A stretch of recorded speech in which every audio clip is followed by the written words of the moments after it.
Ito po mga kapraps, dito tayo ngayon sa isang property na for sale sa bayan po ng Liliw, Laguna.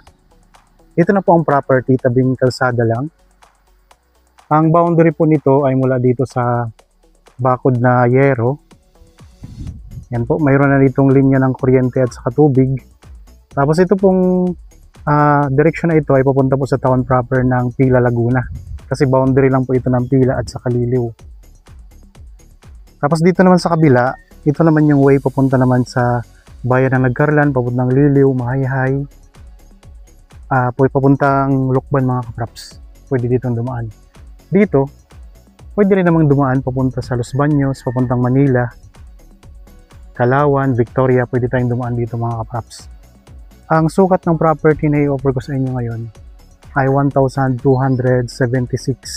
square meters. Ito ay titulado at ang frontage nito ay nasa 14 meters ang lapad. Yan mga kapraps. So, ito yung mga kapitbahay ninyo dito sa property. Ang kaharap, meron din itong farm. Ang mismong tabing kalsada ito. Okay, pasok po tayo.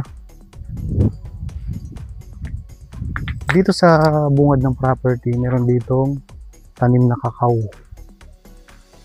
Ayan, may mga tanim na kakao mga kapraps. Tapos dito, marami ding mga tanim na lansones. Yan, dito na tayo sa loob ng property. Ikot ko lang po ha. Yan, mayroon ding tanim na sampalok. Yan, ito yung kakao, mga lansones mga kapraps. Maraming puno ng lansones. Tapos dito mayroon kayong katabing bahay. Ang presyo po nito ay makikita nyo sa description box at sa title nitong video. Dito naman sa kabilang side, mayroon na rin yung pader na yero. May bakod na yero. Yan, ito yung puno ng sampalok. Bali, ang korte ng lupa ay parihaba mga kapraps. Rectangle. Dito mayroong mga tanim na kawayan. May mga suha.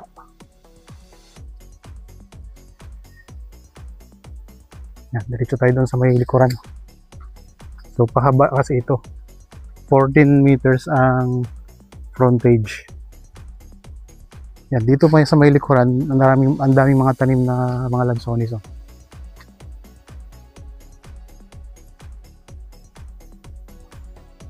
Yan, puro lansones na ito.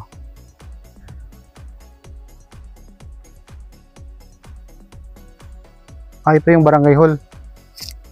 So, nasa tabi po ng barangay hall mga kapraps, ang property. Yan lang pong barangay hall. Tapos malapit na rin po sa covered court. Tingnan natin para makita niyo po ang kalapit nito. Yan, ito yung barangay hall mga kapraps. Tapos ayun ang covered court. Katabi lang po yung property. Yan.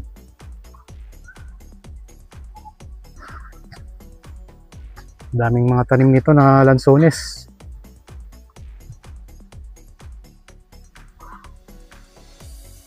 Patag ang lupa.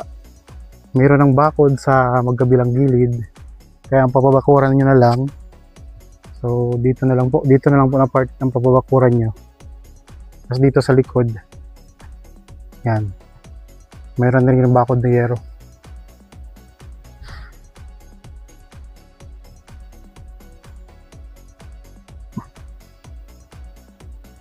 Dito mayroon ding bakod ng yero. Sa harap, yun yung palagyan nyo na lang ng bakod. Okay. Balik tayo dito. Dito na tayo sa may gitnang bahagi ng property mga kapraps.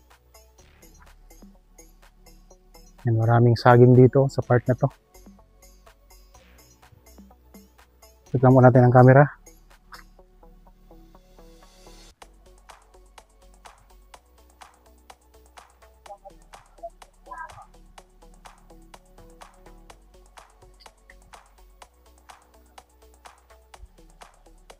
Yun, ang mga tanim mga kapraps, ulitin ko lang, mga lansones, may sampalok, may tanim na puno ng kakao, may mga saging, pero marami siyang lansones ng tanim dito. Meron ng bakod sa magkabilang gilid, dyan, may kapitbahay na rin kayo dyan. Tapos dito may bakod na rin po sa kabila.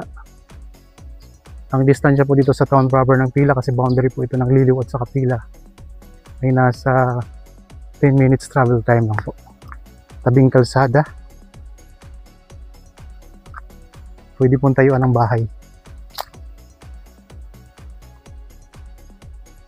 Ayan lang po kalsada. Yan, ito yung pinakabungad ng property.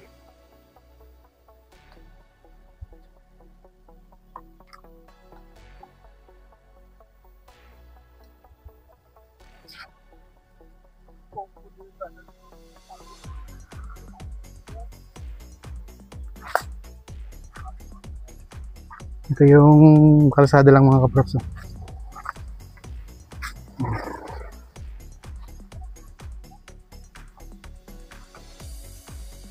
May linya na ng kuryente, may source na rin po ng tubig.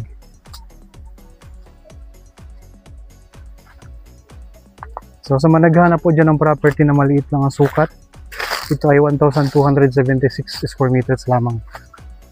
Tapos ang presyo, mura lang po, nandyan po sa description box at sa title po nitong video. Okay, sana nagustuhan nyo po ang property na inuupo ko sa inyo ngayon. Para po sa mga bago pa lang sa aking channel at napadaan lang po dito sa aking channel, huwag nyo pong kalimutang mag-subscribe at pindutin na rin po ang notification bell para maging updated kayo sa mga bagong property na i-offer namin. Maraming salamat po, lagi tayong mag-iingat at God bless po sa ating lahat mga kaprops.